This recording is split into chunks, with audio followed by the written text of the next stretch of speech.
Series بچپنا کا 8واں حصہ امید کا کال۔ جس امید پر دنیا قائم ہوتی ہے ہم اسی کی جڑیں کھوکھلی کرنے لگ جاتے ہیں۔ لوگ آپس میں اکثر باتیں کرتے ہیں، آپ کو پتہ ہے ہمارے تائی ابو کی نا سارے بڑی عزت کرتے ہیں۔ جی جناب، جب میری تائی امی بہت سال پہلے اللہ کو پیاری ہوئی نا تو میرے کزنس چھوٹے تھے نا، تو بس سوتیلی ماں کے ظلم سے بچانے کے لیے تائی ابو نے شادی نہیں کی۔ پھر کوئی کہے گا ہاں میری خالہ بھی اتنی باوفا تھی نا کہ شوہر نے طلاق دے دی مگر انہوں نے کبھی بیاہ کا سوچا بھی نہیں، دیوانی تھی، ان کی محبت میں ٹوٹ کر بکھر گئی، اعتبار ہی اٹھ گیا محبت سے۔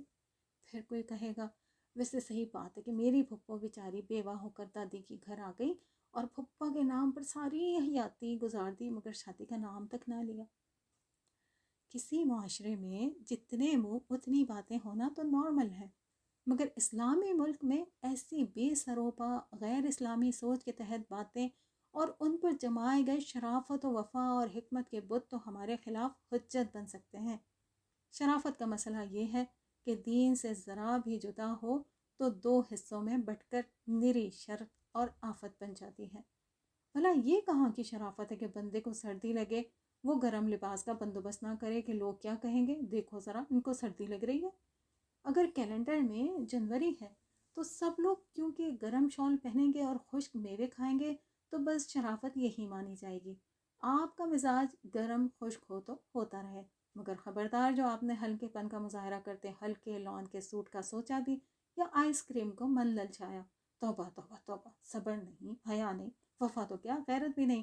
اور یہ کیا، سب لوگ صرف ایک روٹی میں پیٹ بھر کر کھا لیتے ہیں تو آپ کو دو روٹی کی طلب پر لجا نہیں آتی؟ یہ سکھاتا ہے آپ کا مذہب؟ ہیں بچوں پر کیا اثر پڑے گا، دنیا والے کیا کہیں گے، بجٹ کا کیا ہوگا، اور سب سے بڑھ کر وراثت کا کیا ہوگا؟ کچھ تو سوچو بھائی، کیوں شرافت کے مینار سے گر کر ہماری عزت و وقار سب کو بٹا لگانا ہے؟ یہ بھلا کہاں کے اصول ہیں کہ اگر کسی ایک مرد یا خاتون نے نفسیاتی، طبی یا کسی خاص حکمت عملی کے سبب شادی نہیں کی تو وہ اعلیٰ اور عرفہ و عظیم افراد میں شمار ہوں گے، اور جنہوں نے چھپ کر غلط راہ نہیں پکڑی بلکہ خفیہ دوستی سے دور رہ کر عقد ثانی کو ترجیح دی تو وہ گویا مجرم بن گئے ہوں۔ مجرم تو وہ لوگ ہوتے ہیں جو بلا وجہ کے معیارات متعین کرتے شر اور آفت کو عام اور عقد ثانی کو بدنام کرنے میں شیطان کو بھرپور تعاون فراہم کرتے ہیں۔ البتہ دوسری، تیسری، چوتھی شادی کرتے وقت کچھ قباحتوں اور خدشات کا بھی سامنا ہوتا ہے، مگر کیا ایسا پہلی شادی میں نہیں؟ اس کے علاوہ کئی غلطیاں بھی یقیناً کچھ لوگوں سے ہو جاتی ہیں، مگر معاشرے کا رد عمل جانتے اور سمجھتے ہوئے کچھ غلطیاں لوگوں کو کرنی بھی پڑ جاتی ہیں۔ ہمارے ہاں دوسری شادی کے لیے دو شدید انتہائی نظر آتی ہیں۔ ایک وہ جو انتہائی ذمہ دار سنگل پیرنٹ ہوں، سوتیلی ماں ایسی ہو سکتی ہے، سوتیلا باپ ویسا نکلا تو ارے بھائی دو باتیں یاد رکھ کر لگا دیں ایمان کی چھلانگ۔ ایک یہ کہ اگر ہم اللہ کے احکامات کی حفاظت کرتے ہیں تو ہم بھی حفاظت میں ہی رہتے ہیں۔ مومن کا معاملہ یہ کہ خوش ہے تو شکر گزار، صبر کرے تو جنت کا حقدار۔ دوسری بات یہ کہ انسان سے غلط فیصلے بھی ہو جاتے ہیں اور تقدیر کے آگے بندہ بے بس بھی ہوتا ہے۔ اس پہلی والی ایک انتہا پر ہی سنگل پیرنٹ سے جڑے شر و آفت کے مینار ذی وقار انہیں اپنی سوچ کی ہتھ کڑیوں میں جکڑنے کی کسر نہیں اٹھا رکھتے، جبکہ دین آیا تھا رسموں کی بیڑیوں سے نجات عطا فرمانے۔ دوسری شادی منع تو نہیں، مگر سوچ لو بچے کیا اثر لیں گے، کوئی 21 سال بعد کر لینا اگر شادی کرنی ہے تاکہ بڑھاپا سکھی گزر جائے، اور شادی اکیلے انسان سے تو نہیں ہوتی، سسرال گلے پڑ جائے گا۔ اگر مگر چونکہ چنانچہ اور دوسری انتہائی نامعقول اور نہایت خود غرض اور غیر ذمہ دار والدین کی دیکھنے سننے میں آ رہی ہے کہ 2-3 بچوں کی موجودگی میں بھی پہلے علیحدگی کا فیصلہ بھی کر لیا، اور آگے چونکہ دوسری شادی کرنی ہے یا کر لی ہے تو اب بچوں کی ذمہ داری سے دونوں ہی فرار چاہتے ہیں۔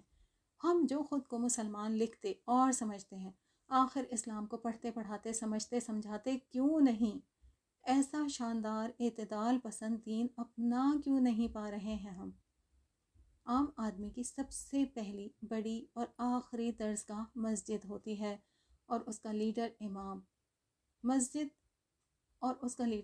مسجد، لیکن مساجد میں مسلک، کرامات، سیاست سے ہٹ کر روزمرہ زندگی برتنا نہ سکھایا جائے، دھوکہ، بے حیائی، سود سے نفرت کے بجائے دوسرے مسلک سے نفرت پر کام ہو، تو نتیجے اسی قسم کے نکلتے ہیں کہ معاملہ پولیس تک جائے تو مجرم ماں باپ رشوت دے کر رہا ہو جائے، اور اگر عدالت تک بات جائے تو ہلکی پھلکی سزا کاٹ لینے کو بہتر سمجھا جائے، بجائے ذمہ داری نبھا کر اپنی دنیا اور آخرت بچانے کے۔ کب تک اپنی مرضی سے اصولوں کو مروڑ کر دین کو بدنام اور دوسروں کو دین سے بدظن کرتے رہیں گے؟ کل تک تو اسفل سافلین کے حامل افراد اچھے خاصے رشتوں کا سوتیلا اور ڈرانا نقش ذہنوں پر بنایا، مگر آج کے چند بے خوف اور سنگ دل والدین کی اس شدید غیر ذمہ دارانہ رویے کو دیکھ سن کر جان کر معاشرے کا حصہ بننے والی ان کی اولادوں کا نظریہ، زاویہ، رویہ بھلا کیا بن پائے گا؟